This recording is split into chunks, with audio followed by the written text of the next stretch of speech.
This talk about inflation has really been gathering a lot of momentum. Of course, it's something which is royal bond markets and market structure also not helping here as well, indeed, and also liquidity issues to the fore. How real is inflation as a threat this year? I think it's going to be very real. And in fact, going into 2021, what we were really looking at is in terms of this potential rotation from those very high growth names into the unloved sectors or the value sectors, what would it take? And it would take really a pickup in global demand and economic recovery, perhaps underpinned mainly by the vaccination rollout, and inflation to even just come back on the table as a discussion point, because no one was talking about it last year, despite what we were seeing in commodity prices. And now it's not just on the table, it's becoming a real center point in terms of conversations, in terms of what market commentators are looking for.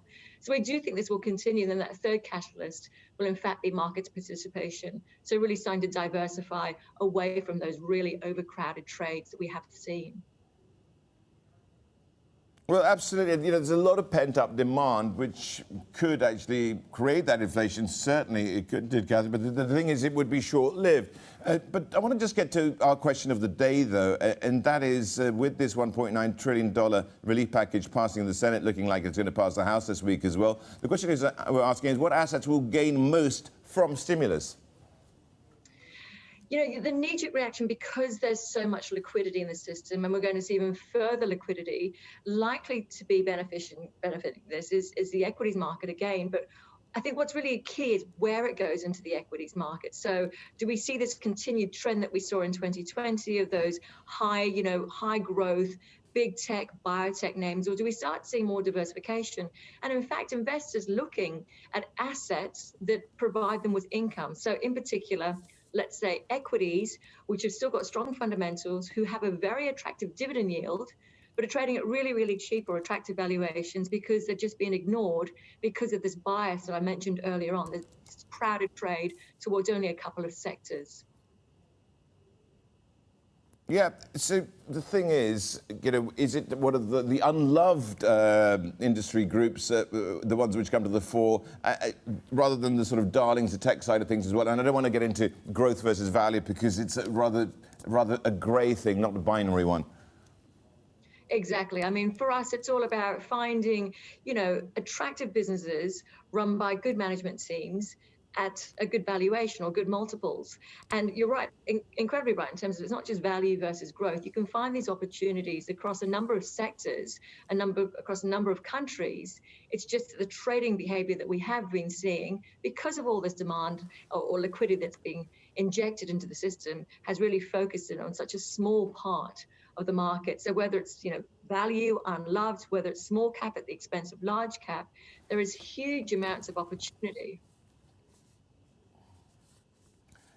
Are equity markets at the moment pricing in a world where we've got herd immunity now? Herd immunity in terms of the vaccination? Probably not. I mean, the markets are... Absolutely. Yeah, for us, the markets have been a little bit disjointed from the real economy over the past year. Dare I say, investors being a little bit complacent about the associated risks. We're still not out of the woods. Still, you know, economies, we might be seeing a pickup of a recovery, you know, ex-China that's done incredibly well from a recovery perspective, but we're still not seeing the world return to normal and economies returning to normal. So, but yet equity markets have really returned very attractive performance. So again, it's felt a little bit frothy, driven though again by those sectors. So this year it's probably going to be more about diversification, not just within the equities market, but also perhaps across other asset classes. Catherine, I'm just going to come back to you. We've just got this breaking story at the moment. This is a computer and telecoms equipment maker, Meichu, based here in Hong Kong, listed here in Hong Kong. It's on an absolute tear up at the moment after it said that it bought 15,000 units of Ether. So it's bought something like $40 million worth of cryptocurrencies, saying that they may well purchase more. Catherine, where's your stance on these cryptocurrencies? And are you now at the moment looking at them as a serious investment opportunity? In terms of cryptocurrencies, you know, over the long term, it makes sense to have a place in the world and in markets, etc. In terms of where a number of these companies are currently trading, again, it feels a little bit too frothy on that side. And earlier, Rish, you mentioned the banks. I mean, the Chinese banks.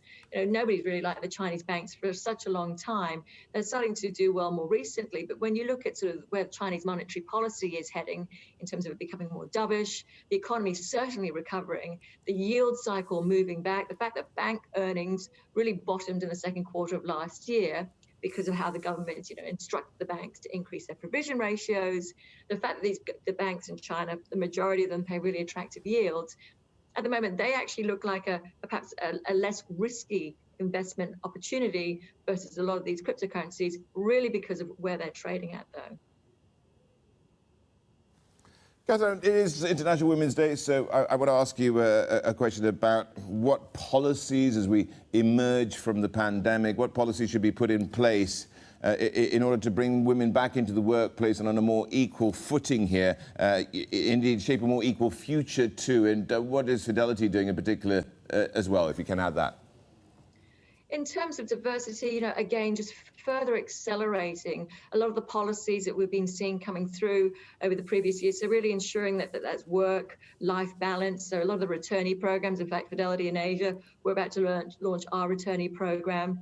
I think what's really interesting, not just for women, but for men and all employees at Fidelity or staff, is that we've just launched or announced a family leave. So in case of something happening with your family, you have 5 days per annum to help family. I think those kind of policies really do make a difference. They're material, and it can really just aid that whole work-life balance, which is so crucial in the world we live in today, given that we seem to be doing so much more with a lot less.